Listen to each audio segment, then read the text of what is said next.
Chapter 3. Jane Gains an Admirer. The ladies of Longbourn soon visited those of Netherfield. The visit was formally returned. Miss Bennet's pleasing manners continued to win the approval of Mrs. Hurst and Miss Bingley, and though the mother was considered to be unbearable, and the younger sisters not worth speaking to, a wish was expressed to be better acquainted with the two oldest. This attention was received by Jane with the greatest pleasure, but Elizabeth saw pride in their treatment of everybody, even her sister, and could not like them. But it was plain that the brother did admire Jane, and Elizabeth observed that Jane was giving way to the preference which she had begun to feel for him from the first, and was beginning to be very much in love. While Elizabeth was watching Mr. Bingley's attentions to her sister, she did not realize that she herself was becoming an object of some interest in the eyes of his friend. Mr. Darcy had at first hardly admitted her to be pretty. He had seen her without admiration at the ball, and when they next met, he looked at her only to criticize. But he had no sooner decided that no single part of her face was particularly attractive than he began to find that the whole was made uncommonly intelligent by the beautiful expression of her dark eyes. She was completely unconscious of this. To her, he was only the man who had made himself agreeable nowhere, and who had not thought her attractive enough to dance with. He began to wish to know her better. One day, a large party was amusing itself at Sir William Lucas's. A number of young ladies and 2 or 3 army officers were occupied in dancing at one end of the room. Mr. Darcy stood near them, and Sir William was trying to make conversation with him. As Elizabeth moved towards them at this moment, Sir William was struck with the idea of doing the polite thing, and called out to her, "My dear Miss Eliza, why are you not dancing? Mr. Darcy, you must allow me to present this young lady to you as a very desirable partner. You cannot refuse to dance, I'm sure, when so much beauty is in front of you." And taking her hand, he would have given it to Mr. Darcy, who, though extremely surprised, was not unwilling to receive it, when she immediately pulled away and said in some confusion to Sir William, "Sir, I have not the least intention of dancing. Please do not suppose that I moved this way in order to beg for a partner." Mr. Darcy, with great politeness, requested to be allowed the honor of her hand, but without success. Eliza was determined, and Sir William's attempt at persuasion met with no success. "You are such an excellent dancer, Miss Eliza, that it is cruel to refuse me the happiness of seeing you, and though this gentleman dislikes the amusement in general, he can have no objection, I'm sure, to doing us this honor for 1/2 hour." "Mr. Darcy is all politeness," said Eliza, smiling. She turned away. Her refusal had not harmed her in the gentleman's opinion, and he thought of her with some admiration. The village of Longbourn was only 1 mile from the town of Meryton, a most convenient distance for the young ladies, who usually went there 3 or 4 times a week to make a visit to an aunt, Mrs. Phillips, who was married to a lawyer, and to look at a hat shop just over the way. The 2 youngest of the family, Catherine and Lydia, were particularly frequent in these attentions. They always managed to learn some news, and at present they were well supplied by the arrival of a regiment in the neighborhood, which would remain for the whole winter. They could talk of nothing but officers. After listening one morning to their excited remarks on this subject, Mr. Bennet sharply observed, "From all that I can understand from your manner of talking, you must be two of the silliest girls in the country." Kitty was a little ashamed and did not answer, but Lydia laughed loudly. "I am astonished, my dear," said Mrs. Bennet, "that you should be so ready to think your own children silly. As a matter of fact, they are all very clever." "This is the only point on which we do not agree." Mrs. Bennet was prevented from replying by the entrance of a servant with a note for Miss Bennet. It came from Netherfield. Mrs. Bennet's eyes brightened with pleasure, and she called out eagerly while her daughters read, "Well, Jane, who is it from? What is it about? What does he say? Well, Jane, hurry up and tell us." "It is from Miss Bingley," said Jane, and then read it aloud. "Netherfield Park, 10th October. My dear Jane, will you be so kind as to come to dinner today with Louisa and me? We are all alone. Come as soon as you can on receiving this. My brother and the gentlemen are to have dinner with the officers. Yours ever, Caroline Bingley." "Having dinner out," said Mrs. Bennet. "That is very unlucky." "Can I have the carriage?" asked Jane. "No, my dear, you had better go on horseback, because it seems likely to rain, and then you must stay all night." "That would be a good idea," said Elizabeth, "if you were sure that they would not offer to send her home."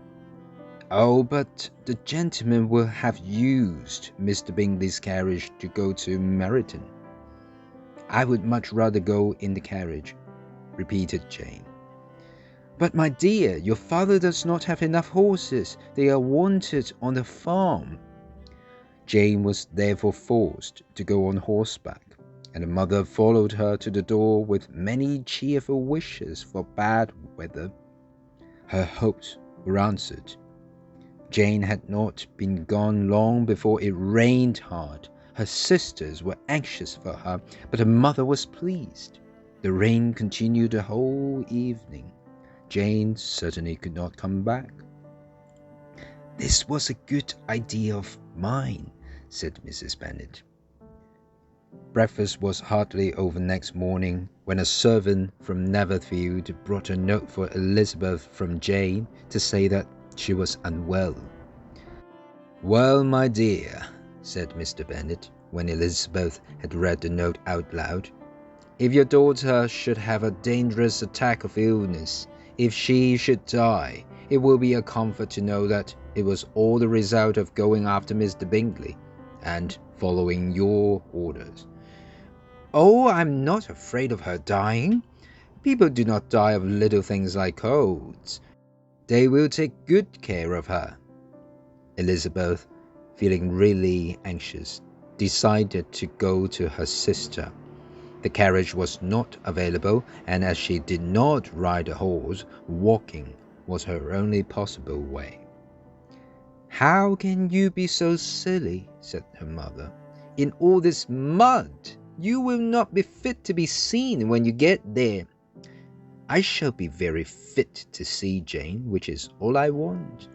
"We will go as far as Meryton with you," offered Lydia and Kitty. Elizabeth accepted their company, and the three young ladies set off together.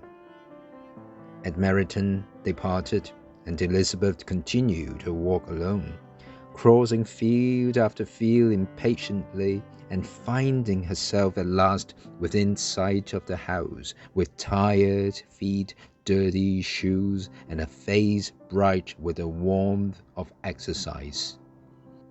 Her appearance caused a great deal of surprise. Elizabeth guessed that Mrs. Hurst and Miss Bingley were scornful that she should walk 3 miles so early and in such weather. She was received, though, very politely, and in their brother's manner was something better than politeness, kindness, and pleasure. Mr. Darcy said very little. He was occupied with admiring the brightness that exercise had added to the colour in her face. Her sister Jane had hardly slept at all and was feverish. The doctor came, advised her to return to bed, and promised some medicine. The fever increased, and her head ached badly.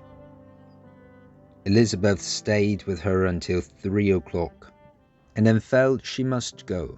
But Jane showed such disappointment at parting from her that Miss Bingley was forced to invite her to remain at Netherfield for the present, and Elizabeth thankfully accepted this offer. A servant was sent to Longbourn to tell the family of her stay and to bring back a supply of clothes. At 6:30, Elizabeth was called to dinner. Jane was not at all better. Mr. Bingley's sisters, on hearing this, repeated 3 or 4 times how sorry they were, how unpleasant it was to have a bad cold, and how very much they disliked being ill themselves, and then thought no more of the matter. The lack of real feeling towards Jane, when she was not actually in their presence, brought back to Elizabeth all her original dislike of them. The brother was in fact the only one whose anxiety for Jane seemed sincere. His attentions to Elizabeth herself were most pleasing, and they prevented her from feeling herself such an unwelcome guest as she believed she was considered to be by the others. When dinner was over, she returned directly to Jane, and Miss Bingley began criticizing her as soon as she was out of the room. How poor her manners were, a mixture of pride and lack of good family. She had no powers of conversation, no style, no taste, no beauty. Mrs. Hurst thought the same, and added, "There is nothing to admire in her except being an excellent walker. I shall never forget her appearance this morning. She really looked almost wild." "She certainly did, Louisa. Her hair so untidy. Oh yes, and her skirt. I hope you saw her skirt covered in mud." "I thought Miss Elizabeth Bennet looked extremely well when she came into the room this morning," said Mr. Bingley. "Her dirty skirt quite escaped my notice. Her coming shows a concern for her sister that is very pleasing." "I'm afraid, Mr. Darcy," observed Miss Bingley in a half-whisper, "that this adventure has rather lessened your admiration for her fine eyes."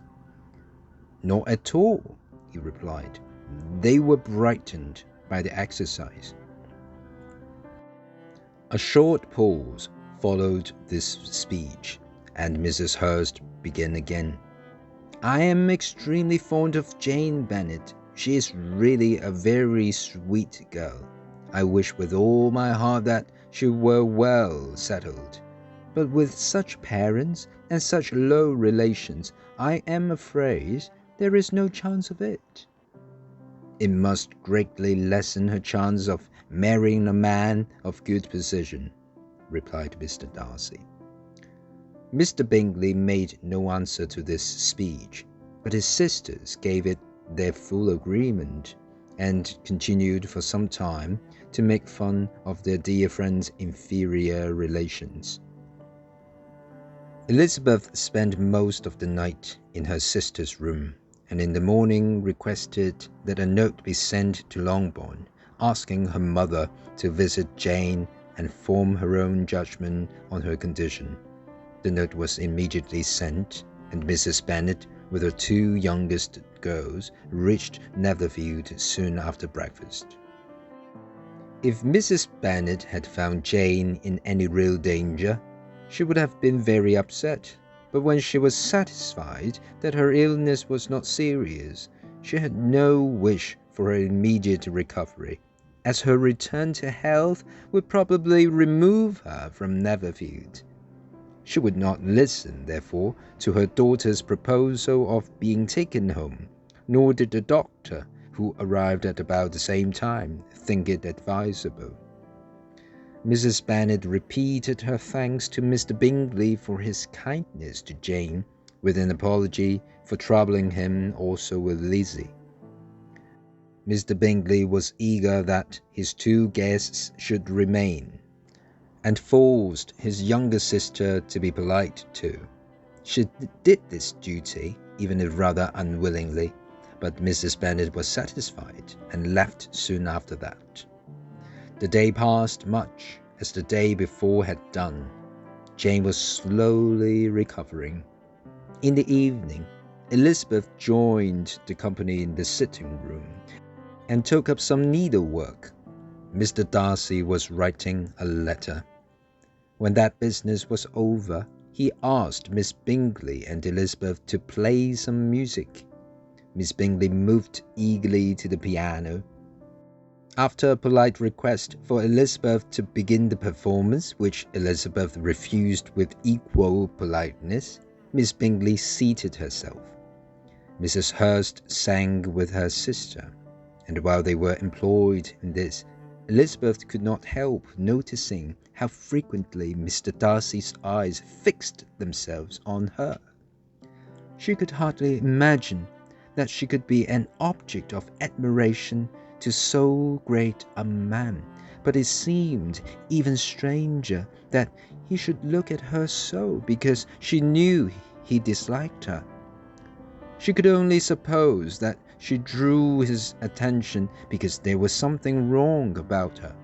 This supposition did not upset her. She liked him too little to care for his opinion. Soon after, as Miss Bingley began to play a lively Scottish tune, Mr. Darcy, approaching Elizabeth, said to her, "Do you not feel a great desire, Miss Bennet, to seize such an opportunity for a dance?" She smiled, but made no answer. He repeated the question with some surprise at her silence.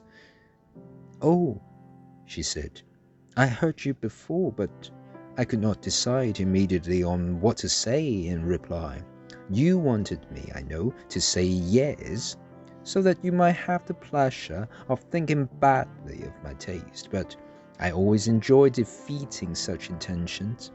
I have therefore made up my mind to tell you that I do not want to dance. And now, think badly of me if you dare." "I do not dare."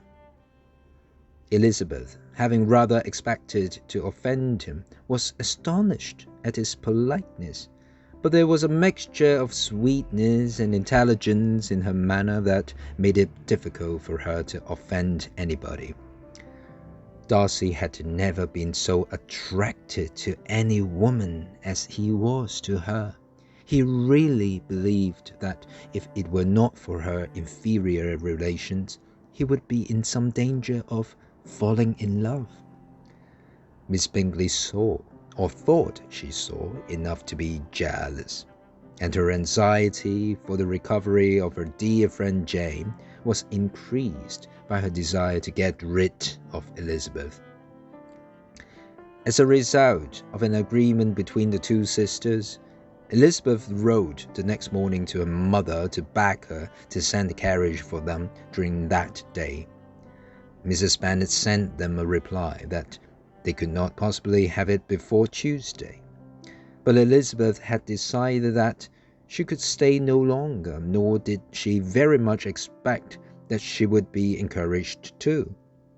She urged Jane to borrow Mr. Bingley's carriage immediately. The master of the house heard with real sorrow that they were leaving so soon, and repeatedly tried to persuade the older Miss Bennet that it was not safe for her, but Jane was always able to be decisive when she believed herself to be right. It was welcome news to Mr. Darcy. Elizabeth attracted him more than he wished. He decided to be particularly careful that no sign of admiration should now escape him. He kept steadily to his purpose, and hardly spoke to her through the whole of the day, and although they were at one time left by themselves for half an hour, he kept firmly to his book and would not even look at her. On the next morning, they left for home. They were not welcomed back very gladly by their mother, but their father was really happy to see them. The evening conversation had lost much of its liveliness and most of its good sense during the absence of Jane and Elizabeth.